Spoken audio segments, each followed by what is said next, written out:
Wrestling fans around the corner, around the world, I'm Dan Marty. I'm the Sinister Minister, Father James Mitchell. And you are in for a treat, fans. Brand new Wrestling Insiders Special Edition is next. Wrestling fans, Boston Wrestling MWF Summer of 7 p.m., 7 nights a week has exploded online. Join the superstars and legends on Wrestling Insiders every night at 7 p.m. Spread the word. As first reported to our Boston Wrestling MWF family on Patreon, big things are happening as we wrap up our biggest spring ever and kick off our Summer of 7 p.m. beginning Memorial Day night, when brand new Wrestling Insider episodes premiere at 7 p.m., 7 days per week. We also kick off our Make-A-Wish drive in high gear to help grant wishes to awesome kids that have been waiting over a year in many cases. After an Extreme Saturday with New Jack and a Demolition doubleheader with Axe, put the women and children to bed. As fresh from the Shawn Michaels A&E biography, Marty Jannetty returns for a Party with Marty tripleheader, Friday, June 18th, Saturday, June 19th, and then joining us again for the WWE Hell in a Cell pay-per-view, Sunday, June the 20th, taping episodes of Wrestling Insiders, watch-alongs, and cyber autograph signings. It's going to be a huge weekend that demands fan involvement. Head on over to BostonWrestling.com for complete information and pre-ordering option. Let's help keep wrestling legends working and great wrestling talk show content being produced. We can't do it without you. Help us explode into summer. 7 nights a week at 7 p.m. This is Mick Foley. This is Harley Race. This is Shelton Benjamin. This is Mr. Wonderful Paul Orndorff. This is the Monster Abyss. And this is Daniel Bryan. This is JBL, and you're watching the MWF. Be there live.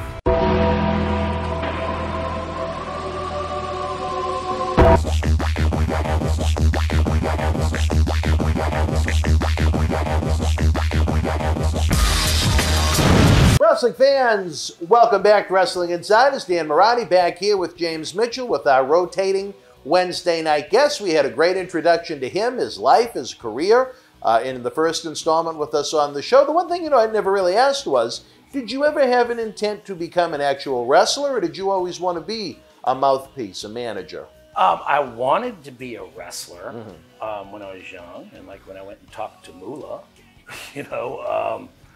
and she would have taken my money and done nothing with me. But I realized when I was young that I had no athletic ability whatsoever. And everybody in school was growing up around me, and they were playing football and things like that. And the thing I also noticed about them was they were always coming to school with their legs in braces, and they were all fucked up from getting hurt playing football. And I didn't want any part of that. And then, I became enamored with them. I guess I always liked watching the managers more than the wrestlers, because usually the managers were better shit talkers, But probably at some point, probably if Gene Anderson would have told me he wanted to train me to be a wrestler, I would have tried, and I would have been a dismal failure. I think at the time I weighed 140 pounds. Oh, wow, okay. Yeah. Well, just like guys now. Right, yeah, you would have fit right in now. Just like guys now. But, I realized this is not the thing for me. What do we got, a fucking poltergeist in here? Is that what it is? Someone's car out there? All right, that kind of caught us out of the blue. That's all right. All right. But I lost my train of thought there for a second. So Moolah was willing to train you. Well, yes, Moolah wanted to train me for $3,000. I don't know if I made $3,000 in a year at that point. Did you go to her little kingdom? Yeah, this was like early 1986, right before I started sending the tapes. And she was in the phone book. And she was like really? a mile and a half from where my dad lived. And she had a bar. I remember when I was smaller, I don't think she had it by the time I went to meet her, called Moolah's Place. It was over at Fort Jackson, South Carolina. And I remember me and my friend calling Moolah like in 1976, at Moolah's Place. And whatever, she essentially told us to fuck off because we were just children calling her. But yeah, so I called and I made arrangements to go, and it said Moolah Drive, right? Wow. And you'd pull into this compound, and she had a kind of a ranch house, I guess you would say, and there was a big lake, and there were a bunch of little cabins, kind of like in Dirty Dancing or whatever, like a place. What is it? The Poconos or where do they? Yeah. The Cupcakes Borscht Belt, House, whatever. yeah. But they were little tiny little tiny places. But as soon as I got up there, so she had a couple of old Cadillac Eldorados, the big 1977, 78 Boss Hog Dukes of Hazzard versions, minus the horns on it. And when I pulled up, I had never seen a midget or a little person in real life, only on wrestling, right? And there were like two midgets. The hood was up in this enormous car, and they're under there banging and hammering on shit like they're in Santa's laboratory. And then there were like several midgets, and they were doing like home repair or whatever, banging around on the air conditioning unit and stuff like that. And I remember I walked in, and she made me do whoever answered the door. I forget who. I think I can't. It may have been her daughter who answered the door. But I came in, and there was this long hallway, and they made me do the dramatic wait. Moolah will see you in a minute. And I sat there all, waiting like 2 or 3 minutes, And she came out, and, I'd only actually seen her on TV a couple of, women weren't on Yeah, right, yeah. But she was the one, right. And she just, I don't know if you ever met her, but she had this thing. And she could actually project evil without trying. There was some glint in her eye, and I remember being intimidated when she walked out. Went, "Hey, hon!" And I reached out and shook my hand, and it was like, I don't know. It was a combination of being marked out, and there's something going on here. And she sat me down, and what had happened? I said, "Well, hey, I want to train to be a wrestler." And looking back now, I know that she's like, "Oh, we got a live one here." Look at this skinny kid, right? He wants to be a wrestler. And a wrestling magazine had come out called Wrestling Eye in the 80s. I remember that one. The first magazine to break kayfabe, or slightly, So you'd get the real names of wrestlers in the back of this magazine, which was great information for a wrestling fan to have who didn't know shit. Abdullah the Butcher's Larry Shreve, that kind of thing. So I sat down at her table, and she goes, "So you want to be a wrestler?" And I at that point, I think I had met the guy at the bar where the shit had hit the fan. So I knew a wrestler who had never really been done anywhere, much, yeah. So I started just trying to bullshit with this old pro who's been around since the late 40s and name dropping. Oh, I know Larry Shreve and Dick Steinborn and all this shit. I mean, whatever names were available. And I remember whoever she was sitting next to, I think she introduced me to a girl. This is Olympia, whoever Olympia is, or may have turned into me. A lot of girls who look like they may have liked girls. Not that there's anything wrong with that, but you could see them making eye contact. And it was creepy eye contact. It was like, let me see if you can get this. So you say this. She goes, as soon as I tell my lie, she's like, to her friend, her associate. "So, okay, hon." And then, she was like, "Well, here, you got to get in and you got to get over." I don't know what the fuck even that means. Well, I understand what get in means. What does get over mean? "So, $3,000, you got to give me $1,750 down, and then you pay me $100 a week for however long that mathematically that comes out, 6 months. We make you no guarantees. I'll guarantee you one pro match, and then you're on your own." Now, the one pro match, as I would find out years later, was she ran little indie shows in front of 50 people for her students. That was her that show. was your one pro match. And I mean, if I had $3,000, I would have. You think you would have gone for it? If I had $3,000, I would have paid for it. I would have gotten the shit beaten out of me. So I would have. But it's funny looking back at all the faux pas I made when I was younger. you know, because I was, so that's why I'm actually nice when people come up to me and they're really, really super marks, you know. I don't look at them like, you stupid, annoying fucking mark, because I remember being there. I remember being the guy who desperately wanted to get in. And nobody at that time would say, kid, you're too fucking small. Now, if somebody would have said, be a referee or be a manager, I would, you know. Right. And in fact, I did call her. I asked her about that. And I think Buzz Tyler and other people had said before I got in. And $3,000 was the going rate. And no matter what you wanted to do. Yeah. You got to learn how to wrestle anyway. Wrestler, ref, manager, $3 grand. You got to learn how to take your bumps. Boom, boom, boom, $3 grand. And I understand that because it's kind of like a magician. Mm-hmm. I mean, now nobody cares, but you have something of value to offer. Why in the fuck are you going to give it away for free? And if you have an investment, I'm pretty sure this is how people thought at the time.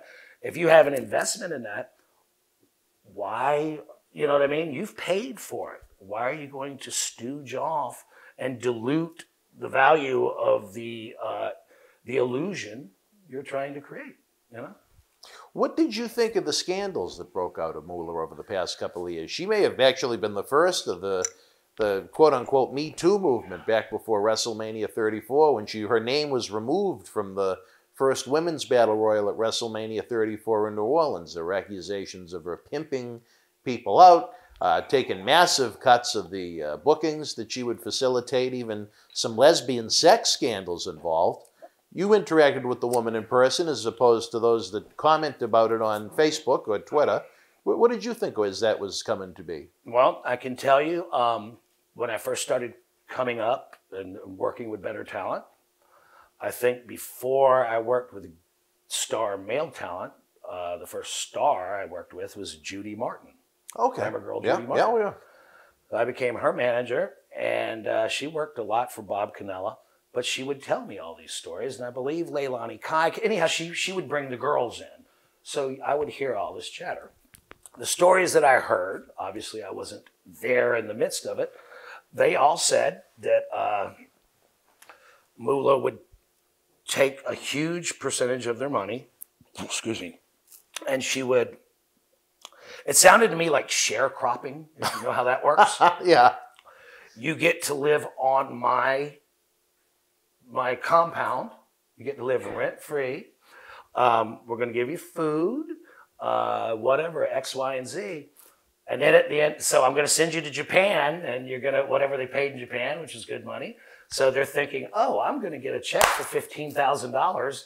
And then Moolah would go, well, hon, you've been living at my place for so many months. So that's this amount of money. And I've been feeding you. That's this amount of money. And don't forget, yeah, I mean, she would just, it was just like the sharecrop. Like, what's that song, 16 tons, I owe my soul to the family store, the company store. So when they'd get their check, they'd get nothing. Enough to keep them beholden to her because they had nowhere to go. This is just what they told me. Mm-hmm. And they were telling me this in 1990, okay? 1991, that era. I heard stories from the girls about Moolah trying to pimp them out. They never went into detail, any gross detail, because I guess they're talking to a guy who they didn't know. But they were talking loud enough, as close as we're sitting, mm-hmm. you know, where you would hear that. And I can't remember the names of the people that she said that I heard were fucked over or pimped or attempted to, there was a lot of attempted pimpery. Heard that. And as far, you know, taking the money, the job guys would all say, hey, Moolah, get us in a car. And I think the going rate for jobbers was $250 or $300 on Vince McMahon's show and in 1988, or I could be, maybe it was 500. I could be wrong. Maybe it was 500. And you'd get a little extra if Beefcake cut your hair. I remember hearing all that. But Moolah was the same thing. She'd bring up, call Strongbow and say, send me some guys. And they'd all come back thinking they're going to get a pile of money. And she would just nickel and dime it out of me. We had to pay the trans. We had to rent the van, and that was this much money. And we had to do this, and we had to do that. So, I mean, first of all, my understanding is that she got a cut up front. If you bring me 10 guys, I will give you X amount of dollars. Then she would get, I forget, she called it the PC, which I guess means percentage or percentage cut, whatever. I need my PC, hon. She would get her, I forget what the amount was, but basically they would come home with very little. They'd go to New York and get their ass beat, by Brutus Beefcake, or have a snake thrown on. That was extra money if they threw the snake on you. I remember hearing that. But she would take it, and then she would say things to him. They'd go, well, Moolah, shouldn't I have a little more? He threw the snake on me. But, hon, you're on TV, and you just got a rub from Jake the Snake. You just got a rub from Brutus Beefcake. You know how good that is? Is that better than just getting your ass beat? What's that worth? You know what I mean? And she was, I mean, to me, the thing is, I could never get her to use me. I could never get her to use me on her shit shows. I eventually, and this is further down the road, but I introduced Canyon to her many years later because I knew that would be a good place where he could just get some experience. And she pulled all the same kind of shit on him, but he made a lot of money, so he didn't care. He just wanted tapes. But here's the other thing. If you worked your shows, at least at the era that Canyon was there, you had to pay $25 for a tape of your show. She charged them for a tape? She charged them. So she would pay you either nothing or $20, but then you had to pay her $25 for a VHS of the show. And let me say this. I don't want it to sound like I'm shitting. I mean, I don't know what the fuck she did or didn't do. But I remember telling people back in the day, Dan, Moolah would, so I would try to get on her shows, and she would not use me. Mae Young was her go-to manager. Mae Young did everything wrong that managers shouldn't do. She would just jump in the ring and beat the fuck out of guys in front of the referee, pull their hair out. No rules, whatever. But what would happen is Moolah would go, well, hon, what I need, and she'd do this little thing. I don't know if you see this, rubbing my hand real soft and start touching you. No, but hon, I don't need a manager, but I need a ring announcer. Could you be a ring announcer? I don't want to be a fucking ring announcer. I'm fucking Daryl Van Horn, But I'd go do it for Canyon. And it was just... so I would tell people years later, and this is how I really feel about it. There was something about somebody with that much bullshit con artist charisma. It was like, I know I'm being lied to. I know you are ripping me off, trying to get something for nothing. Yet, I almost feel honored to have been ripped off by a pro, not an Herbalife salesman, not a multi-level marketing guy, but the fabulous fucking Moolah. And look, I'm a very skeptical guy who you can't rip me off. I let her rip me off. Wow. Just like, wow. Just watching the wheel, and it was like watching the wheels spin in the way she talked about shit, So, and the way she manipulated. And years later, I'd put it all together and go, okay, I see A to B to C to D. But yeah, she was a fascinating character. I can't, What about Mae Young? You mentioned her. Were you around her? She was cool. Yeah. I was around her when, this was probably 94, 95, when I brought Chris Canyon around there. And, we didn't hang out or anything, but God damn, I was surprised when I saw her on she showed up on Raw, what, in 99. 99. Okay.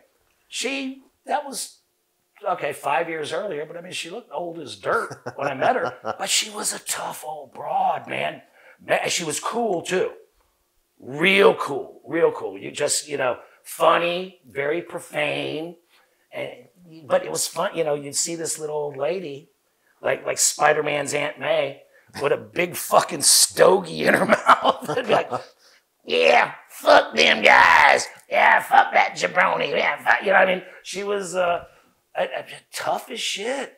And she beat the fuck out of Moolah students. I don't know if it was a kink or what, but the guys, they'd get it. They'd walk out, God almighty, that she jumped all over me. It was like a fucking raccoon jumped on me. I couldn't, you know what I mean? Yeah. Excuse me. Damn. Cough button. But no, Mae Young was she was real cool, just a salty old bird, I guess you'd say. And not afraid to take a punch. She didn't give a shit. She was I liked her a lot. She was, I felt more at ease with her than I did around Moolah. Really? Yeah. A lot of the guys from the Attitude Era in WWF that have brought her up described it the exact same way, even at her age, you know, must have been at that point mid-70s, you know, you lay it in. Didn't Bubba put her through a couple of fucking tables off or something? of the entrance ramp through a sit-down powerbomb through a table. It's insane. In her mid-70s. She's tough. Yeah. I 2 thumbs up for Mae Young. She's a trooper. So I guess maybe that's almost a good transition back to the Mummy. So the Mummy was killed off in Smoky Mountain, and that didn't leave much for you to do. No, when the Mummy was killed off, immediately Tim Horner made his return to the ring as the finish happened. 1, 2, 3. The Dirty White Boy pinned him. And Kendo the Samurai ran in, which was Tim Horner under a hood. Oh, okay. With a bunch of ribbons and shit hanging off of it. And he did the old Muta green mist gimmick. Anyhow, so then the idea was to build up to Kendo the Samurai, whom nobody had ever seen. So you're talking about a cold, well, it wasn't completely cold because he fucked him up. So there's a reason to watch the match. But I think that was blown off pretty quickly. And I got fired probably within a month of that. And I think Kendo stuck around a little bit. But I don't believe Prince Karras ever showed up again. In fact, I think he showed up some indies up in your neck of the woods. Oh, really? I believe he was from your area, like New England-ish area. I don't remember that, him. But he was a cool guy, and you know, it was fun. And I can look back at it now, and sometimes I'm like, this is great. And then other times I'll turn it on and I'll just want to hide my head in shame and go, what the fuck was I thinking? It was fun. Did you think that where Jim Cornette was so attached at the hip when Smoky Mountain first began, he was kind of in with Watts and WCW. Then when that ship sailed, when Watts ran into his issue with Turner, you know, he became attached at the hip with WWF at first, with the Heavenly Bodies going up, and they do a little talent exchanges back and forth. Did you think that was your proverbial golden road to Oz, so to speak? Yes, to get to WWF? That's exactly what I thought, because they started bringing the guys up, you know? And at one point, I forget what I complained to Cornette about, maybe the money or something, because, and here's another area where I was green. I would hear how much money guys got paid, right? I didn't realize that the model at that time was you'd go do TV, most people for $50. Mm-hmm. You know, if you're Blackjack Mulligan, you're already making 10 grand a week. So that's part of what you do. The TV's just a pass through on your way to the house shows. So when I did my first, in fact, this was after my first tour. I'd done TV for like 3 or 4 months building up to it. And I thought I was going to come home with $500 a night or something after Thanksgiving Thunder 1983. 4 dates. I'm like, I'm going to be rich. And I'd almost quit my job over it. Really? Yeah, he said, you got 4 dates? And I went in, I was working in a shitty warehouse somewhere, and they said, we can't let you go. And I'm like, well, fuck you, I quit. And he let me go. But yeah, I got my check, and I think he paid me $75 a night or something. I think I got $300. I could be wrong. Maybe it was $300 or $400 for the whole loop. Plus, you know, in those days, you know, you're driving from South Carolina to Kentucky, and I'm not bitching about what he paid me. Okay, it just wasn't what you expected at the time. I was fucking green. I thought I was going to come home with I was going to need a Brinks security cab, you know, so I could let it rain, you know. And I remember taking him in the corner and saying, Jim, I'm losing my ass here. It's cost me $400 to do this trip. And at the time he said, dude, just the mummy's an abortion. He said that on that night. He goes, it's not going to work. Just keep getting your shit in. You're doing well. Everybody likes your shit. You can talk. we'll find something for you to do. Just keep getting yourself over, and eventually I'll be able to get you up to New York, or words to that effect. Or that was what was dangled. He may not have directly said, I will get you to New York, but just keep doing your shit. So yeah, to answer your question, that's what I thought was going to happen, which is why when he fired me, I was so crestfallen. I was like, holy fuck, I have no connection. I mean, that's the best connection for me to have at that time in my life. And now, burnt the bridge. As opposed to someone like Moolah, with your interactions with her, did you think Cornette was sincere in those conversations, or did you think... Yeah, I do. I think Cornette liked it until I pissed him off. I think he liked me. Yeah. I mean, here's the thing. When I got there, there's kind of a beauty in not knowing what you're doing, if that makes sense. It happens on every one of these shows. It's kind of like musicians. I mean, why is Bob Dylan considered good? He can't fucking sing. He can't do this and that. But somehow all the mistakes come together and make something correct, if that makes sense. And I think that's kind of what was happening. Cornette, I obviously could talk. And when I got there, the thing that I marked out on is all these guys that were a hell of a lot more famous than me would come up to me and go, why aren't you working for Dusty? And that's the same thing they did when I went to South Atlantic Pro Wrestling. Why in the fuck aren't you in Atlanta? Why aren't you in New York? You know what I mean? So, I just walked around in this bubble thinking, I had the rocket on my ass and I was going to go. I also didn't understand anything about wrestling politics at all, which is an entirely different minefield to navigate. It's like high school or junior high school politics with money, if that makes sense. It's a good analogy. I like that. She's got big tits. She must be a dirty fucking whore. I'm sure that's what girls, in wrestling would deal with. Yeah. And the same thing with guys, just in other ways. So people talk shit about you based on whatever. And, I have somebody, I forget who the fuck it was, somebody said the only reason I got my spot was because I was sucking Cornette's dick. Well, that's stupid. But I mean, that's the kind of shit that would go around. You would hear because you get somebody who'd go, where'd this fucker come from and why has he got the push? I mean, I wouldn't call what I had a push. I would call it a featured lower mid-card push. Right. But a spot. I had a spot, though. But I could see where, like a guy who, been a good hand, a carpenter, a jobber, enhancement guy, who really paid his dues and knew what he was doing and minded his P's and Q's, might go, this guy's a fucking mark. He doesn't know what he's doing. Why is he getting paid? He's probably getting paid more than me because he's got a talking spot. Yeah. All right, wrestling fans, we're getting the cue right now. We're going to take a brief timeout. When we come back, it'll be part 2 of yet another great episode with Sinister Minister James Mitchell. Stand by.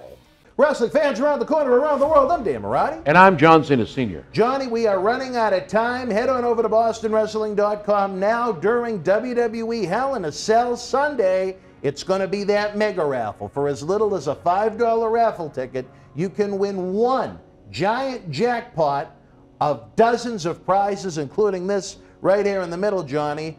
One of 50 signed by the man that's going to be in that Hell in a Cell main event, former WWE World Champion Drew McIntyre, and that's just one, like we said, of dozens. And again, for as little as $5, who are we going to help out?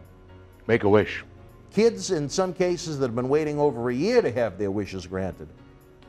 It's a great charity. It's a great cause. Dig deep. You know what? 5 is 1. Whatever you can afford, please. It's something very near and dear to me. My son John, obviously, very near and dear to him. So please, I'm asking you, dig deep, take some chances. I'll take some. We'll have a great drawing. And I can tell you right now, having seen some of the stuff that's in that package, it's way over $5. Oh, you talk this probably over $1,000 worth of prizes at least. I would say yes. For one $5 bill, you've got that chance. Take it. And, we also have discounts on multiple tickets. 3 for $10, I believe 7 for $25, 25 for $50, 60 for $100. I mean, you can really get in deep in this raffle for some short change and have a chance to win literally dozens and dozens of prizes Head on over to BostonWrestling.com now through right before the main event at Hell in a Cell. I don't know. Are you going to come down, Johnny, to draw the winner? You and your buddy Jack in Kingston? I'm not too sure. You're not sure? No, I don't think I'll be here. All right. Well, you know what happened last year on that weekend? Someone you wanted to put in the cell showed up around 9:30. Oh, they didn't. Brought me a birthday cake and ice cream. Yep. All right, wrestling fans, again, help us make a wish for these great kids. BostonWrestling.com's annual mega raffle now through Sunday night, June the 20th, is part of WWE Hell in a Cell. As first reported to our Boston Wrestling MWF family on Patreon, big things are happening as we wrap up our biggest spring ever and kick off our summer of 7 p.m. beginning Memorial Day night, when brand new Wrestling Insider episodes premiere at 7 p.m. 7 days per week. We also kick off our Make-A-Wish drive in high gear to help grant wishes to awesome kids that have been waiting over a year in many cases. After an Extreme Saturday with New Jack and a Demolition doubleheader with Axe, put the women and children to bed. As fresh from the Shawn Michaels A&E biography, Marty Jannetty returns for a Party with Marty tripleheader, Friday, June 18th, Saturday, June 19th, and then joining us again for the WWE Hell in a Cell pay-per-view, Sunday, June the 20th, taping episodes of Wrestling Insiders, watch-alongs, and cyber autograph signings. It's going to be a huge weekend that demands fan involvement.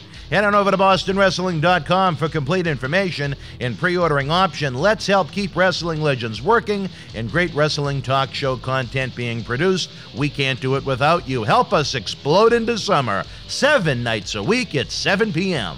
Wrestling fans, especially here in the Boston area, we want to thank our great friends at Red Rose for their support for all of our charitable endeavors and programming efforts. Red Rose is 2 years young and extremely thankful for all the support they've had from our neighbors here in Melrose and beyond for an amazing first 2 years. Red Rose thanks Melrose and all of the first responders who have fought the good fight and have never given up hope during these unprecedented times. We did it together. Follow Red Rose on Facebook for their anniversary special, facebook.com/Red Rose Melrose. You'll be glad you did. Open until 2 a.m. Red Rose will give you fresh, piping hot, mouth-watering food that'll put an ear-to-ear smile on even the toughest critic's face. Check out their full menu online at redrosema.com or give them a call, 781-620-1889.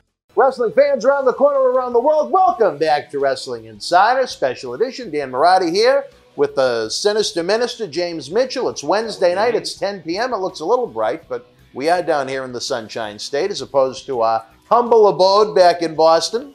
Yeah. You should be pretty uncomfortable at the moment, shouldn't you? Why is that?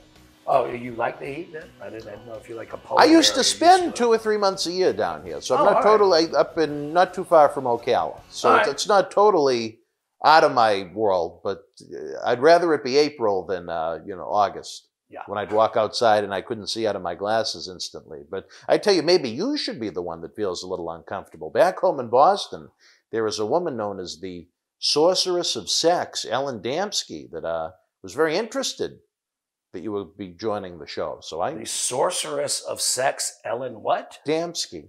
Damsky. An acclaimed psychic medium and spirit artist. Okay, I'll have to look her up. Well, one time she was sitting next to me and she goes, "Wait, don't move." And she grabbed a pencil and paper and started sketching. And she turned it to me. She goes, "Who is this?" I said, "I've never seen that fucking guy before in my life." She goes, "Well, he's standing right over you." And so I don't know if you believe in spirit artists, but Ellen is a unique woman. All right. Well, I will have to check out her website or whatever she may have. or is it a number on a bathroom wall? I don't know.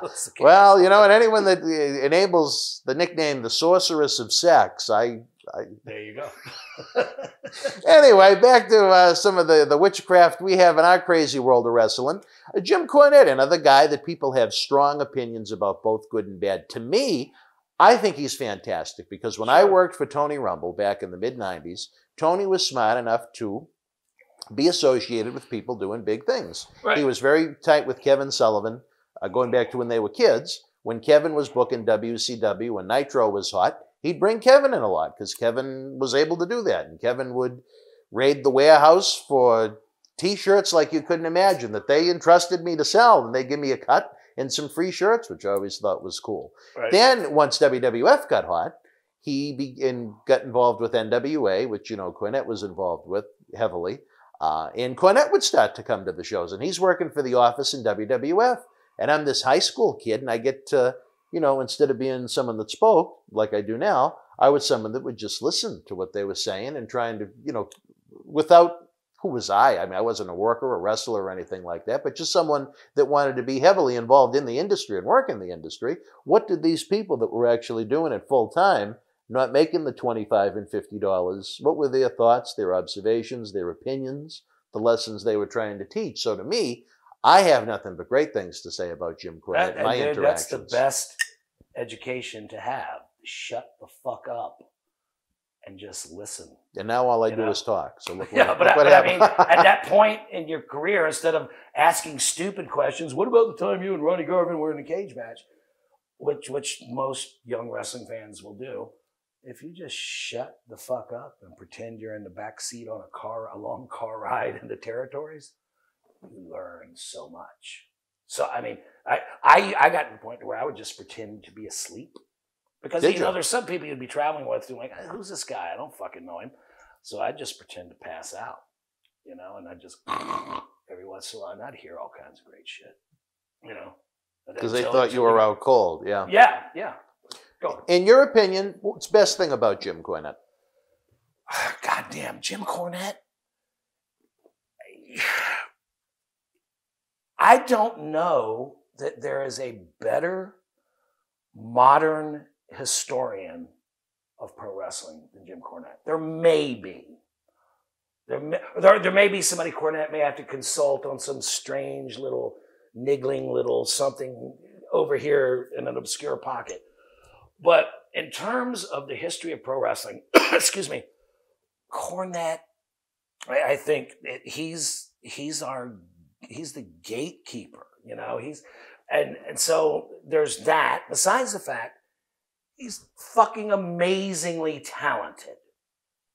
He's absolute, and you know, you can watch his trajectory from when he was a greenhorn, but you know, he had it when he was young, even though, you know, a little goofy shit, some of his early stuff in Memphis, but he caught on quickly. He's a very smart guy. But he loves the business. And part of the reason people get pissed off at him is because he wants to protect the integrity, excuse me, of pro wrestling. Give it a little credibility. Yeah. And that's, I mean, it used to be cool when people would go, that shit you're doing is fake. When, I mean, like, I would do it and always at risk of getting completely my ass beat, but being able to look at somebody and go, oh, really? You want to wrestle me? And they wouldn't beat my ass because there was that little one, what? This little fucker just said that to me. Does he know some sneaky Bruce Lee shit, you know? Cornette, he's a great historian. He's probably, I mean, he's right up there with Bobby Heenan as just the best all-around manager. I mean, he's so fucking good at what he does. I think now, and I'm not even sure if what he's doing now isn't a work. If it's the get off of my lawn, what was it called? Gran Torino? Was that? Yeah. He may be playing the Gran Torino gimmick to draw traffic to his website. Because like I'm way stupid on technology and whatnot. I used to wonder, why are people doing these podcasts? How are you generating income from it, you know? Well, now I'm starting to see, but you know, he's kind of picked out an enemy. Or several enemies. Several enemies, yeah. Several enemies. And the thing is, the people who are loyal to his enemies, instead of just tuning him out, which is what you should do, if I don't want to hear your shit, if I don't like Dan's show, fuck you. You're not getting my like, and you're not getting my click. He knows how to whip these people into a fucking froth just an overboil. And what do you do with crabs over there in Boston? And he's, I'm sure part of it is that he genuinely believes this shit inherently, but I think he also twists the knife a little bit. I think it's just like wrestling. Like you're now transposing pro wrestling shit into podcasting, kind of like I transposed wrestling into rock and roll in a day. Using the same psychology and to draw the people in. And look, if they're pissed, I don't care. All money's green. If they're tuning in, they're tuning in. It really doesn't make a difference. My difference in my opinion, like I haven't, in reality, since I actually got in wrestling from the time I hit WCW, with the exception of being at somebody's house where they made me watch it, we're going to watch WrestleMania or whatever, I haven't watched a single fucking wrestling show that I wasn't involved in. Really? Nope. Yeah. Won't do it. Might make me an ass. Or if a friend of mine goes, hey, I got a big match, watch it on Raw or whatever, I'll do it. You just lost interest? Wrestling was more fun when I was a mark. When I read the Bill Apter magazines and thought they were real. You know what I mean? It was a lot more fun.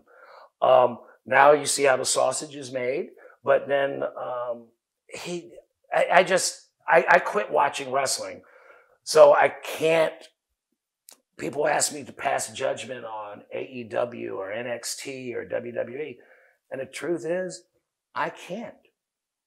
I don't watch it enough, and because I've been removed far enough from wrestling since I left TNA, Impact, whatever you want to call it these days, back during the big run, I got too much shit going on, which I never thought would happen. I don't have time to sit around and be a wrestling fan. I got other shit to do, But Cornette, he's, so what I'm saying, whereas he'll be very verbal and cut promos on guys and shit about what you did suck. I wouldn't do that because I've never been in the Cornette position, really, to go, fuck you, I'm out of here if you leave, because he can always go somewhere else and be Jim Cornette. So I put up with stupid shit. But the other thing is, I have empathy, I guess, empathy for people who are doing stupid shit. Wrestling bears no resemblance whatsoever to what I grew up liking. It's lost all the grit. It's lost all kinds of things that I loved about it. But I cannot hold it against somebody that say, Dan, look, if you pay me enough money, I'll fucking do a pirouette for you. I'll tell a stupid fucking story for you. And that's just commerce, I can't be mad at somebody for getting money. I think sometimes he may get a little personal on people that haven't, you know what I mean? Going digging a little too deep on a guy who's just doing what some asshole paid him to do. It could be, hey, Dan, you're doing some really stupid shit, but you're a good guy. Instead of, you stupid motherfucker, cocksucker, piece of shit, you've ruined the world. You haven't ruined the world, I don't think. And that's just the way it is.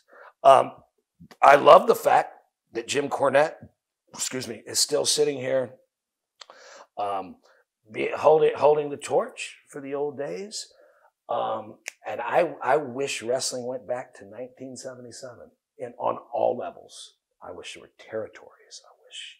I wish it was studio wrestling or very limited arena wrestling without all the production. I just love the sleaze kind of, like it was our little secret kind of thing. Yeah, I like that. It's gotten too big and corporate, and the machine has gotten too big. So, but the thing is, Cornette, instead of being a guy who just posts shit on YouTube that 72 people watch, complaining about it like some other people we may know do, he's made a business out of it. So fuck it. Well, I give him as much props as I do to the guy who does a bunch of fucking flips and stupid shit, because that's what they get paid for. I can't fault anybody making their money. If you're going to fault anybody, you fault the stupid motherfucker who created the narrative.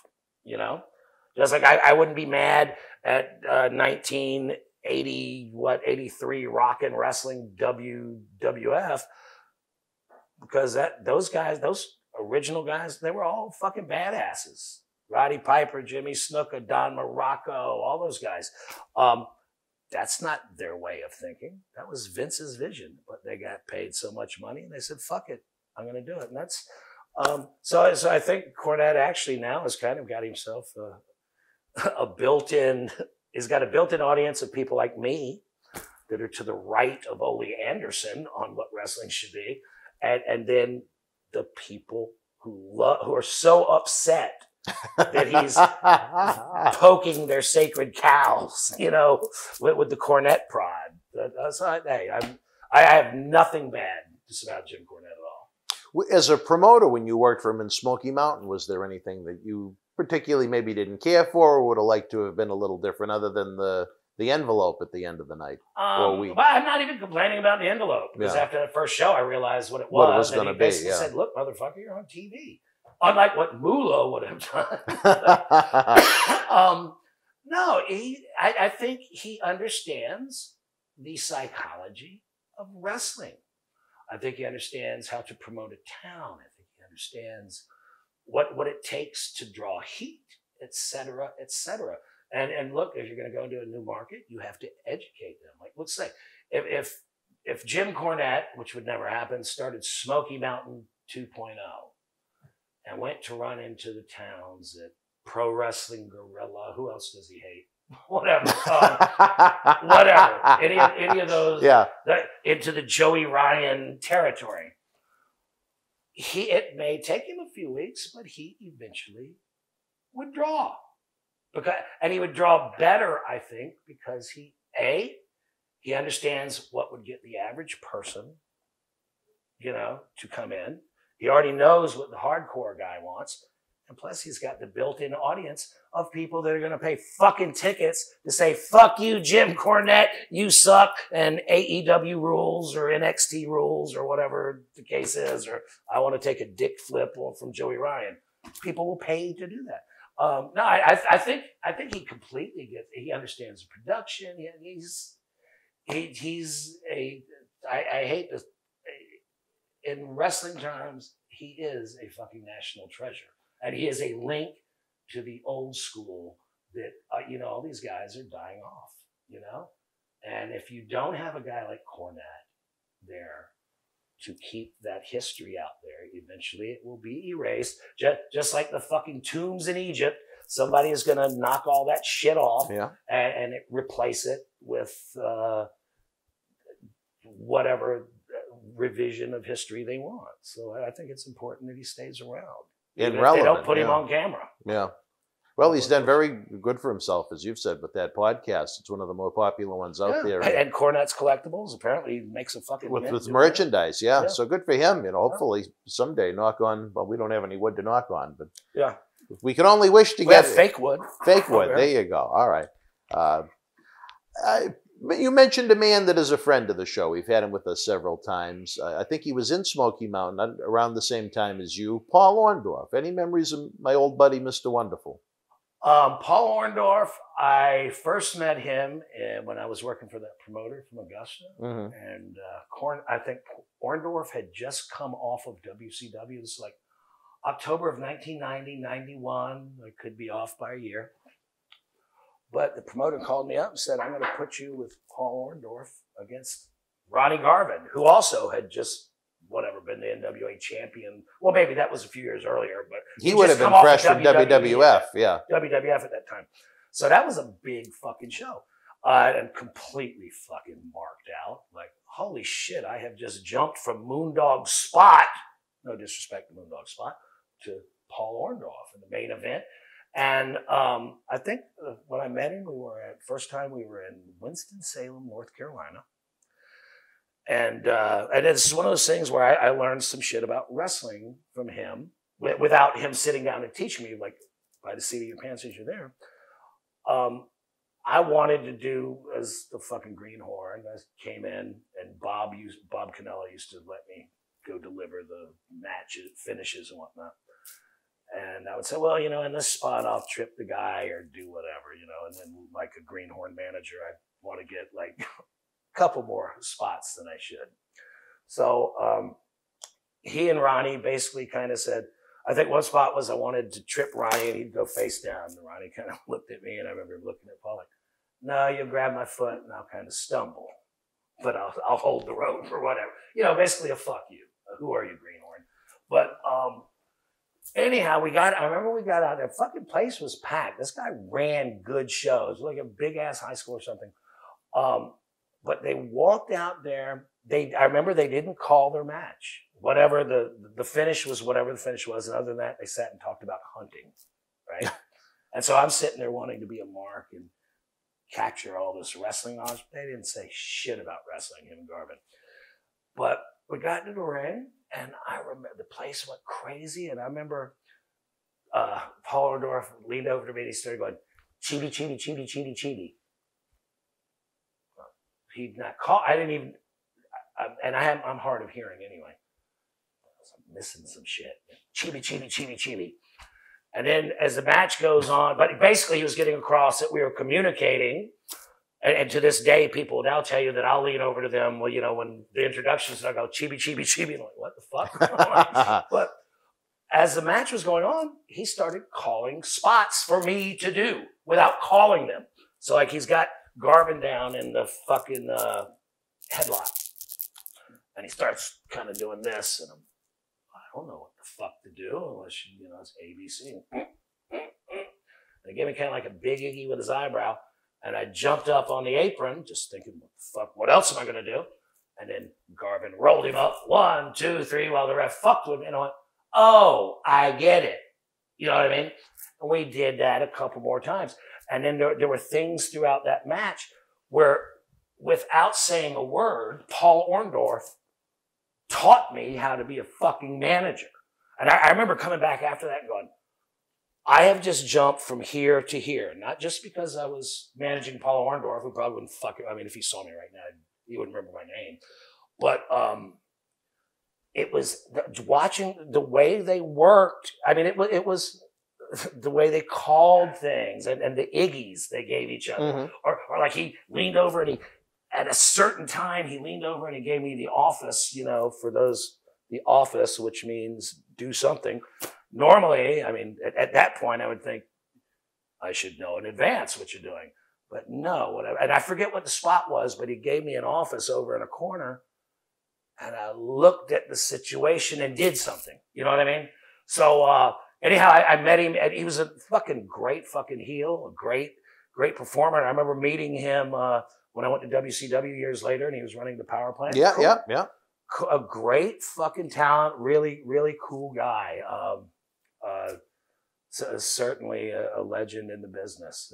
It was. I'm proud to be able, to pull out my old Mark picture file. I have pictures of me standing next to Mr. Wonderful.